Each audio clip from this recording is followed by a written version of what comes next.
Hello aspirants, you are hearing to the Aspirant Course. At the recent G20 ministerial meeting on environment and climate change in Italy, developing countries including India are expected to raise their concerns over the European Union's recent proposal on the first of its kind carbon border tax.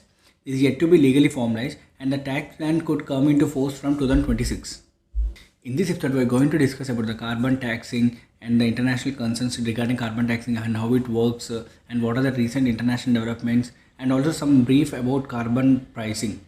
And guys, there is a surprise for you on my website, that is on this topic, the carbon taxing. I am providing the comic where you will understand the subject more clearly and precisely. Comics will be fun to read, right? So let's learn through comics. You can get into my website and you can check out there. The notes of this particular topic will be given in the link, in the bio or the description of this episode. Now let's get into the topic. Carbon tax, it is a form of pollution tax. It levies a fee on the production, distribution or use of fossil fuels based on how much carbon their combustion emits. It is a cost-effective tool to reduce greenhouse gas emissions in the atmosphere, and it is a kind of a Pigouvian tax on negative externalities. So it is based on a polluter pay principle. The ultimate goal of the carbon tax is to reduce and eventually eliminate the use of fossil fuels. As the latest update, the Carbon Monitor, that is an international collaboration of energy and climate specialists, has published data that mentions the world's emission of carbon dioxide from burning fossil fuels diminished by more than 1.6 billion metric tons in the first 3 quarters of 2020 from the same period in the 2019, and the decline is of 6.3%. So how does this carbon tax works? The government will set a price per ton on carbon and it gets translated into tax on the following, like tax on electricity and tax on natural gas or oil. So there are different fuels, so you will have different carbon taxes. The carbon tax will not be the same for different fuel because the carbon content is not the same in all the fuels. The amount of carbon dioxide released in this is directly proportional to the fuel's carbon content, and tax on different fuels will be based on the British Thermal Unit, that is BTU heat units. It won't be based on weight or volume. This is done to encourage the use of efficient fuels. So carbon tax, who gets taxed? That means you have to understand that carbon tax would be levied at different stages of consumption and production. Example like oil wellheads or coal mines, who will come under producers. If you are taking the example of suppliers, shipping companies that transport coal, oil refining companies. In case of distributors, it's oil marketing companies and utilities. While coming to the consumers will be charged directly through the imposition of higher electricity bills, so on. These are some of the examples. Now, the recent international developments in carbon taxing. We have to discuss about the carbon pricing too. Carbon pricing is somewhat conceptually similar to carbon taxing, but it is different. So that's what you people shouldn't confuse about this topic. So I'm giving a brief about carbon pricing too. Carbon pricing is an instrument that captures the external costs of greenhouse gas emissions. That is, the costs of emissions that the public pays for, such as damage to crops, healthcare costs from heat waves and droughts, and loss of property from flooding and sea level rise, and ties them to their sources through a price, usually in the form of price on the carbon dioxide emitted. And a price on carbon helps shift the burden for the damage from greenhouse gas emissions back to those who are responsible for it and who can avoid it. Fine, let's get back to the carbon taxing and the recent international developments. First one, the imposing of carbon levies.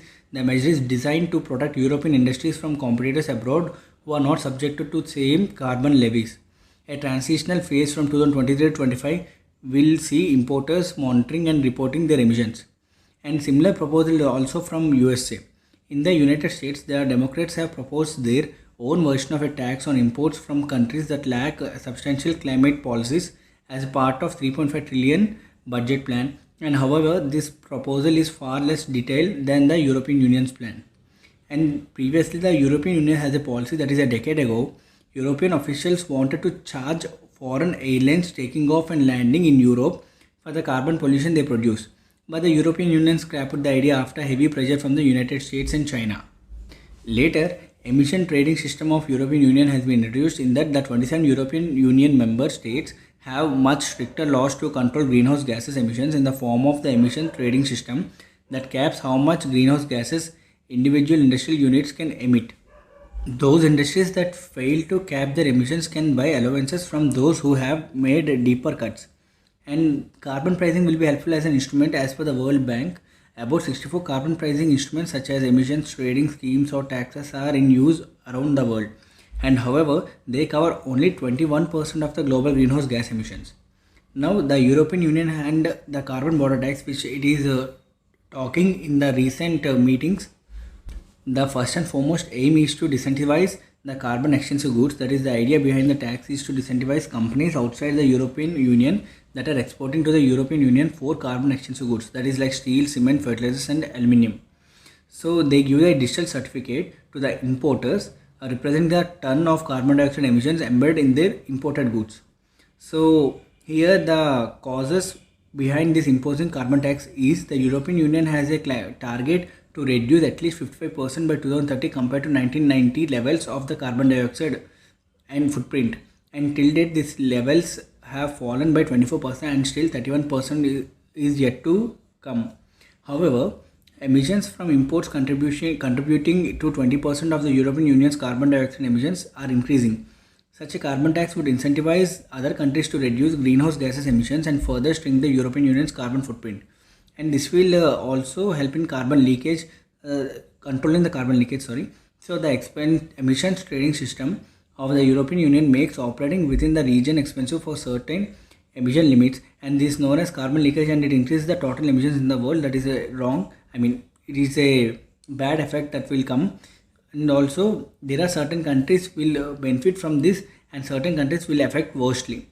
For the countries that have already introduced carbon trading systems in their own countries will be benefited by this initiative. These industries of these exporting countries can claim a rebate equal to the amount of tax that they have already paid. But countries like Russia, Britain, Ukraine, Turkey and China, which collectively export large amounts of fertilizer, iron, steel and aluminium to the European Union states, will eventually lose and they will get affected in the trade, in the international trade. And the United States sells significantly less steel and aluminium to Europe but could also see an impact. So here there are many issues with the new tax. Like firstly the basic countries, Brazil, South Africa, India and China countries together form BASIC.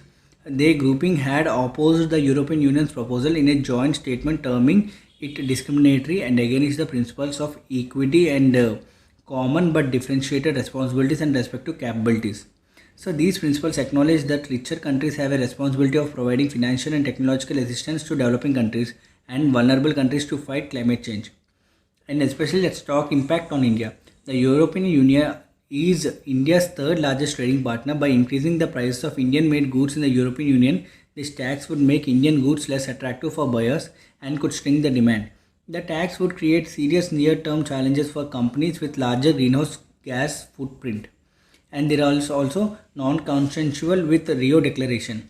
That is, the European Union's notion of having a uniform standard all over the world for the environment is not borne out by the global consensus contained in the Article 12 of the Rio Declaration, which says that the standard applicable to developed countries cannot be applied to the developing countries.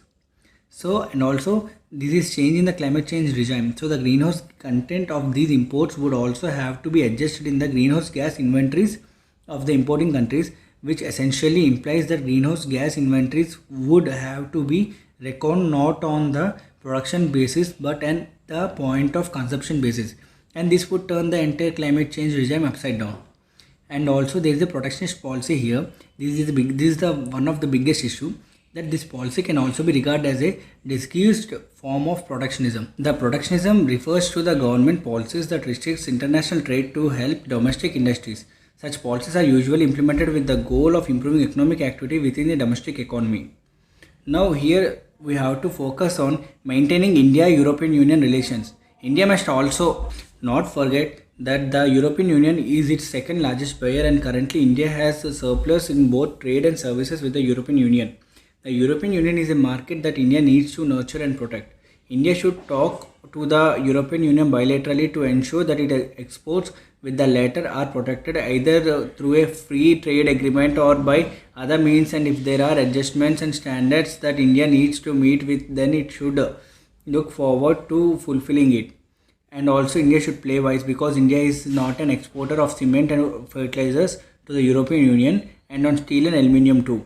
It is relatively smaller than the other countries, but India is not the target of this policy of the European Union. The target is Russia, China and Turkey, which are large emitters of the carbon and major exporters of steel and aluminium to the European Union. There is a little reason for India to be at the forefront of the opposition. It should rather talk directly to the European Union and bilaterally settle the issue. And also, while protesting, China has always followed the policy of keep preparing while protesting. So it is taking about protesting against the carbon border tax, but side by side it has already started its own carbon trading system, also claiming it to be the largest. If the European Union in future imposes this tax, India will be badly affected by it if it does not set up its own carbon trading system. And India shall not be caught off guard in 2026 if the tax is imposed, and it shall prepare for the best as well as the worst.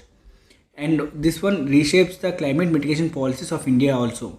India may not have a carbon trading system, but its energy taxes, if converted into carbon equivalents, would rank as very high. And India already has measures of climate change mitigation in the country, and it just needs to convert them, devise them in ways which are compatible with the important markets of India.